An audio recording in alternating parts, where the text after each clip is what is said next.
തങ്ങളുടെ വിശ്വാസങ്ങളിലേക്ക് കടന്നു കയറുന്നു, തങ്ങളുടെ ആചാരങ്ങൾ ലംഘിക്കുന്നു എന്ന ചിന്ത ഹൈന്ദവർക്കിടയിൽ ഇപ്പോൾ വർദ്ധിക്കുകയാണ്.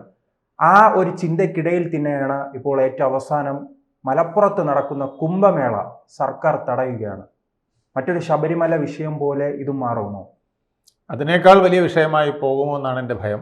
കാരണം മാമാങ്കം എന്ന് പറയുന്നത് നൂറ്റാണ്ടുകളായി നടത്തിക്കൊണ്ടിരിക്കുന്ന ഒരു ഉത്സവമാണ്. സാമൂതിരി രാജാക്കന്മാരുടെ കാലത്ത് തന്നെ വളരെ പ്രസിദ്ധമായി നടന്ന തൃശ്ശൂർ പൂരത്തിനേക്കാൾ വലിയ പൂരമായിട്ട് ഉത്സവമായിട്ട് നടത്തിക്കൊണ്ടിരുന്നതാണ് തിരുനാവായിൽ മലപ്പുറത്ത്. അതിൽ ഹിന്ദുക്കളും മുസ്ലിങ്ങളും എല്ലാം ഒന്നിച്ച് സസന്തോഷം പങ്കെടുത്തിരുന്ന ഒരു പരിപാടിയാണ്. അപ്പോൾ അതിലിപ്പോൾ എന്തിനാണ് ഇത്തരത്തിലൊരു സ്റ്റോപ്പ് മെമ്മോ സർക്കാർ കൊടുത്തിരിക്കുന്നത് എന്നുള്ളത് വ്യക്തമല്ല. സർക്കാരിൻ്റെ ഓർഡറിൽ അതൊന്നും പറയുന്നില്ല. വില്ലേജ് ഓഫീസർ കൊടുത്ത സ്റ്റോപ്പ് മെമ്മോയിൽ സ്റ്റോപ്പ് ദ ആക്ടിവിറ്റീസ്, അതായത് തിരുനാവായയുടെ മണൽപ്പുറത്ത് അല്ലെങ്കിൽ നമ്മുടെ ഭാരതപ്പുഴയുടെ തീരത്ത് മണൽ നിരത്തുന്നതും അതുപോലെ തന്നെ അവിടെ ഒരു താൽക്കാലിക ബ്രിഡ്ജ് അങ്ങോട്ട് പാസ് ചെയ്യുന്നതിന് കിട്ടുന്നതും ഒക്കെയുള്ള കാര്യങ്ങൾ തടഞ്ഞുകൊണ്ട് ആണിപ്പോൾ നീങ്ങുന്നതെന്നാണ്. അതിന് വേറെ കാരണമൊന്നും അങ്ങനെയുള്ള കാരണം പോലും പറഞ്ഞിട്ടില്ല. കാരണം പറയാതാണ് സർക്കാരിന്റെ ഒരു തന്ത്രമാണ്. ഇപ്പോൾ ഏറ്റവും അവസാനം പരിശോധിച്ചാൽ ഈ ഹിജാബ് വിഷയം പരിശോധിച്ചാൽ അങ്ങനെയാണ്. കാരണം ഈ സ്കൂളും ആ രക്ഷിതാക്കളും തമ്മിൽ പറഞ്ഞെല്ലാം തീർക്കുമ്പോൾ ഒരു വിവാദം ഉണ്ടാക്കുക. ഇതിനകത്ത് ഒരു പ്രധാന കാരണം ഇപ്പോൾ മുമ്പേ ഇത് പ്രശ്നമാണ്. കഴിഞ്ഞ ലോക്സഭാ തെരഞ്ഞെടുപ്പിനോടുകൂടി തന്നെ സർക്കാരിന് ബോധ്യമായിട്ടുണ്ട്. അതുപോലെ തന്നെ കഴിഞ്ഞ ഉപതെരഞ്ഞെടുപ്പുകൾ പലതും നടന്നപ്പോഴും സർക്കാരിന് അല്ലെങ്കിൽ LDF ഒരു കാര്യം ബോധ്യമായിട്ടുണ്ട്. അവരുടെ മുസ്ലിം വോട്ടുകൾ, ന്യൂനപക്ഷ വോട്ടുകൾ പ്രത്യേകിച്ച്, അതിൽ മുസ്ലിം വോട്ടുകൾ വളരെ പ്രത്യേകിച്ച് കുറഞ്ഞുകൊണ്ടിരിക്കുകയാണ്. അത് പിടിച്ചു നിർത്താനായിട്ട് എന്ത് ചെയ്യണം എന്നുള്ള ഒരു ചിന്തയിലാണ് അവർ നടക്കുന്നത്. അപ്പോൾ കഴിഞ്ഞ 2021 നിർത്താൻ ശ്രമിക്കുമ്പോൾ ഒരു ഹിന്ദു ധ്രുവീകരണം ഉണ്ടായത് BJPക്ക് ഗുണകരമായി മാറി. അത് BJP ഗുണകരമാവുമെങ്കിലും ഒരുപാട് നിരീശ്വരവാദികളായിട്ടുള്ളതും അല്ലെങ്കിൽ അടിയുറച്ച സഖാക്കളായിട്ട് നിൽക്കുന്ന ഹിന്ദുക്കൾ മാറുകയില്ല എന്ന ഒരു ധാരണയാണ് അവർക്ക് ഇപ്പോഴും ഉള്ളത്. ഞാൻ മുമ്പ് പറഞ്ഞ പോലെ നിരീശ്വരവാദികൾ, നിരുത്തരവാദികൾ, പിന്നെ സ്ഥാനമോഹികളൊക്കെ ആയിട്ടുള്ള ഒരുപാട് ഹിന്ദുക്കൾ BJP CPMലുള്ളവർ അല്ലെങ്കിൽ LDFലുള്ളവർ നിന്നോളും. അവരൊരിക്കലും ഞങ്ങളെ വിട്ടു പോകില്ല. എന്ത് ആട്ടും തുപ്പും കേട്ടാലും തൊഴിയും കിട്ടിയാലും മാറില്ല എന്നുള്ളൊരു നിഗമനത്തിലാണ് അവർ പോകുന്നത്. അപ്പം അതുകൊണ്ട് ഇവർക്ക് 2 തൊഴി കൊടുത്താലും മുസ്ലിം വോട്ടുകൾ പിടിക്കണമെങ്കിൽ എന്തെങ്കിലും ഒരു വലിയ കളി കളിക്കണം. 2021 ഇലക്ഷൻ ഉണ്ടായ ഗുണമെന്ന് വെച്ചാൽ ഹിന്ദുക്കൾ ആചാര ലംഘനം എന്ന് പറഞ്ഞൊരു വലിയ പരിപാടി നടത്തിയപ്പോൾ ഹിന്ദുക്കൾക്ക് നല്ല തട്ട് കിട്ടി. അതിൽ മുസ്ലിങ്ങൾ ലീഗൊക്കെ ആചാരലംഘനം നടത്തരുതെന്ന് പറഞ്ഞിരുന്നെങ്കിലും സാമാന്യ മുസ്ലിം ജനതയ്ക്ക് ഈ 35,000 പേരെ കേസിൽ കൊടുക്കുകയും അറസ്റ്റ് ചെയ്യുകയും ഒക്കെ ചെയ്തു കഴിഞ്ഞപ്പോൾ ഈ RSS അടക്കമുള്ള ശക്തികളെ വളച്ചൊടിച്ച് നിർത്താൻ കഴിവുള്ള ഏക വ്യക്തി പിണറായി വിജയനാണ്, LDF ആണ്, CPM ആണെന്നൊരു തോന്നൽ അവർക്കുണ്ടാവുകയും അവർ എൻ ബ്ലോക്ക് ആയിട്ട് 2021 സപ്പോർട്ട് ചെയ്യുകയും ചെയ്തുകൊണ്ടാണ് ഇത്ര വലിയ വിജയം LDFനുണ്ടായത്. തുടർന്നും അവർ ഇതേ ശൈലി 21 അത് കഴിഞ്ഞ് തുടർന്നും ഇതേ ശൈലി തന്നെയാണ് കാണിച്ചുകൊണ്ടിരുന്നത്. പക്ഷേ ഇടയ്ക്ക് വെച്ച് അതിൻ്റെ ഫലമായിട്ട് ഹിന്ദു വോട്ടുകൾ മാറുന്നു എന്ന് തോന്നിയപ്പോൾ ഒരു ചെറിയ ട്വിസ്റ്റും കൂടെ വരുത്തുകയുണ്ടായി. ആ ട്വിസ്റ്റിൻ്റെ ഫലമായിട്ട് തീർച്ചയായിട്ടും അയ്യപ്പ സംഗമത്തിൻ്റെ ഒക്കെ പ്രശ്നങ്ങൾ വന്നതോടുകൂടി പൂർണ്ണമായിട്ടും ന്യൂനപക്ഷങ്ങളുടെ പ്രത്യേകിച്ച് മുസ്ലിങ്ങളുടെ വോട്ടുകൾ കിട്ടില്ല എന്നൊരു അവസ്ഥയിലേക്ക് എത്തി. അതിനായിട്ട് പല ബദൽ പരിപാടികളും പലസ്തീൻ സംഗമം അടക്കമുള്ള പരിപാടികൾ വെച്ച് നോക്കിയെങ്കിലും അവരുടെ വിശ്വാസം ആർജിക്കാൻ കഴിയില്ല. അപ്പോൾ ഇനി കടുത്ത എന്തെങ്കിലും ചെയ്താലേ വിശ്വാസം ആർജിക്കാൻ കഴിയുള്ളൂ എന്നതായിരിക്കാം ഒരു പക്ഷേ ഇതിൻ്റെ പിന്നിലുള്ളത്.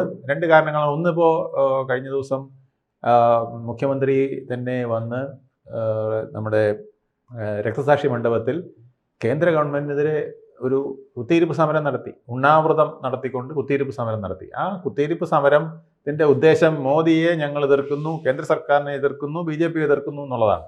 അതിൽ യാതൊരു കഴമ്പുമില്ല എന്നുള്ളതാണ് പൊതുവേ BJPയും കേന്ദ്ര സർക്കാരും പറയുന്നത്. കാരണം 2004-2014 വരെയുള്ള കാലഘട്ടത്തിൽ LDFും കൂടെ ഒരു കാലഘട്ടത്ത് കേന്ദ്ര ഗവൺമെൻറ്റിൻ്റെ ഭാഗമായിരുന്നപ്പോൾ പോലും 74,000 കോടി രൂപയാണ് കേന്ദ്ര ഫണ്ടായിട്ട് നമുക്കിവിടെ ലഭിച്ചതെന്നും അതായത് മൻമോഹൻ സിംഗിൻ്റെ കാലത്ത്. അത് കഴിഞ്ഞ് 2014-2025 കാലത്തിൽ 2,35,000 കോടി രൂപയോളം 2,30,000 കോടി രൂപയാണ് കേന്ദ്ര ഫണ്ടായിട്ട് ലഭിച്ചത്. അതായത് പണ്ടത്തേതിൻ്റെ 3 ഇരട്ടി കൂടുതൽ ഫണ്ട് ഇവിടെ ലഭിച്ചു എന്നൊക്കെയുള്ളതാണ് കേന്ദ്ര സർക്കാരിൻ്റെ ഇവിടുത്തെ BJP-യുടെയൊക്കെ വാദം. അതുകൊണ്ടാണ് രാജീവ് ചന്ദ്രശേഖർ പറഞ്ഞ് അങ്ങനെയാണെങ്കിൽ ഒരു സംവാദത്തിന്, ഒരു വെല്ലുവിളിക്ക് എൻ്റെ കൂടെ വരാൻ തയ്യാറുണ്ടോ കേന്ദ്ര ഫണ്ടിനെ കുറിച്ചെന്നൊക്കെ. അപ്പം അതിൻ്റെ ഉദ്ദേശങ്ങൾ കേന്ദ്ര ഫണ്ട് കിട്ടുക എന്നുള്ളത് മാത്രമല്ല, മോദിയെ എതിർക്കുന്നു, അമിത്ഷായെ എതിർക്കുന്നു, അല്ലെങ്കിൽ കേന്ദ്രത്തിനെ എതിർക്കുന്നു, BJP എതിർക്കുന്നു എന്ന് പറയുമ്പോൾ ഇവിടുത്തെ ന്യൂനപക്ഷ വോട്ടുകൾ തന്നിലേക്ക് തന്റെ പാർട്ടിയിലേക്ക് സന്നിവേശിക്കുമോ എന്നുള്ളൊരു CPM-ന്റെ ഇത്തരം ഗിമ്മിക്കുകൾ ദീർഘകാല അടിസ്ഥാനത്തിൽ നോക്കുകയാണെങ്കിൽ അത് BJP-ക്ക് ഗുണം ചെയ്യുക. അതെ, ഇത് പൊളിഞ്ഞുകൊണ്ടിരിക്കുകയല്ലേ ഓരോന്ന്. അയ്യപ്പ സംഗമത്തിൽ നമ്മൾ ആദ്യമേ പറഞ്ഞില്ല, അയ്യപ്പ സംഗമം നടത്തിയാൽ അത് തീർച്ചയായിട്ടും പഴയ കാലത്തെ കുറേ ദുരന്തങ്ങൾ ഓർത്ത് CPM-ന് എഗൻസ്റ്റായിട്ട് പലരും വോട്ട് ചെയ്യാനുള്ള, അവരുടെ കൂടെ നിൽക്കുന്ന ഹിന്ദുക്കൾ തന്നെ എഗൻസ്റ്റായിട്ട് വോട്ട് ചെയ്യാനുള്ള ഒരു സാഹചര്യം ഉണ്ടാക്കും എന്നുള്ളതും പറഞ്ഞു. ഇതാണ്ട് അതുപോലെയാണ് ഇപ്പോൾ ഈ മാമാങ്കത്തിലും വരാൻ പോകുന്നത്. കാരണം ഇന്നലത്തെ വിഴിഞ്ഞം തെരഞ്ഞെടുപ്പ് പരിശോധിച്ചാൽ തന്നെ നമുക്ക് മനസ്സിലാവും പുതിയൊരു രാഷ്ട്രീയ സാഹചര്യത്തിലേക്കാണ് കേരളം. ഇതിപ്പോ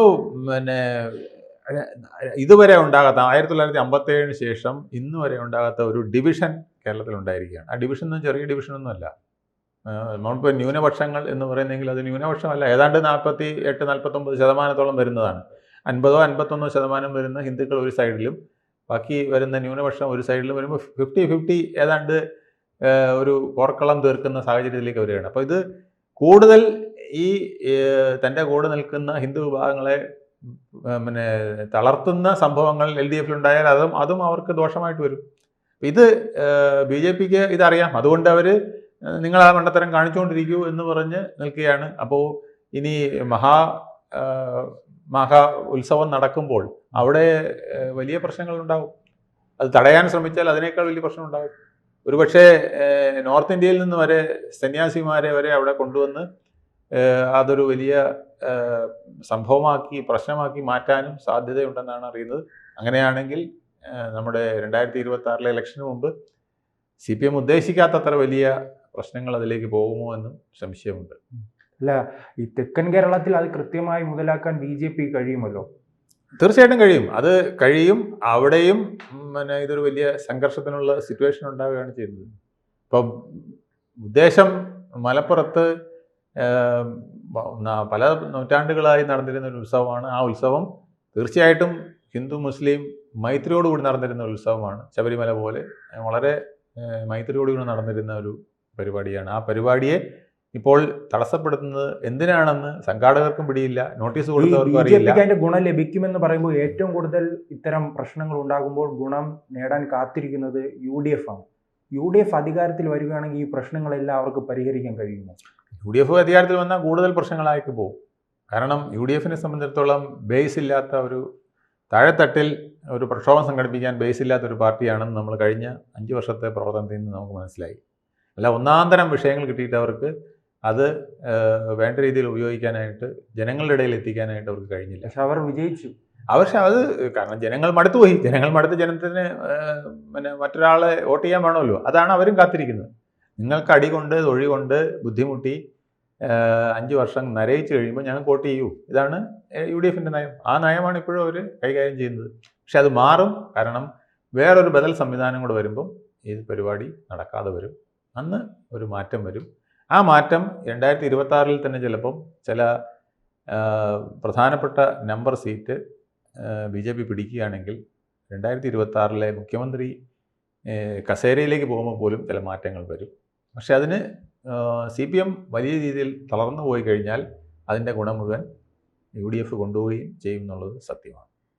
കൂടുതൽ വാർത്തകളും വിശേഷങ്ങളും നിങ്ങളിലേക്ക് എത്താൻ ABC മലയാളം സബ്സ്ക്രൈബ് ചെയ്യുക, ബെൽ ബട്ടണും അമർത്തുക.